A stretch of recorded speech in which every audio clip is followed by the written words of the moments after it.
Сегодня мы делаем еще одно. Aujourd'hui, nous faisons une nouvelle proposition de paix concrète et réelle. Si Kiev et les capitales occidentales la rejettent, comme ils l'ont fait auparavant, c'est, après tout, leur problème, leur responsabilité politique et morale vis-à-vis de la poursuite de l'effusion de sang. Il est évident que la réalité sur le terrain, sur la ligne de front, continuera à changer en défaveur du régime de Kiev. Les conditions d'ouverture des négociations seront différentes.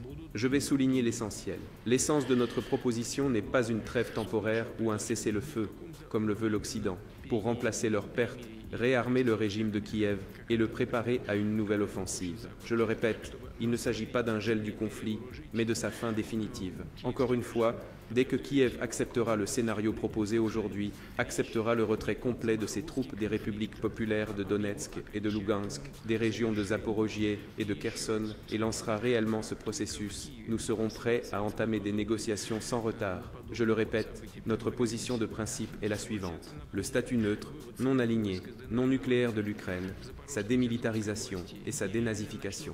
Bien sûr, les droits, les libertés et les intérêts des citoyens russophones en Ukraine doivent être pleinement garantis. Les nouvelles réalités territoriales, le statut de la Crimée, de Sébastopol, des républiques populaires de Donetsk et de Lugansk, des régions de Kherson et de Zaporojié, en tant qu'entité de la Fédération de Russie, doivent être reconnus. À l'avenir, tous ces principes de base doivent être entérinés sous la forme d'accords internationaux fondamentaux. Cela implique naturellement la levée de toutes les sanctions occidentales contre la Russie. Je crois que la Russie propose une solution qui permettra de mettre fin à la guerre en Ukraine.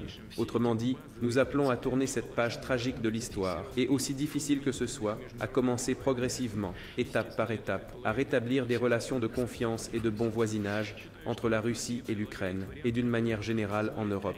Merci d'avoir suivi, n'hésitez pas à nous donner votre avis en commentaire sur son intervention. À très bientôt.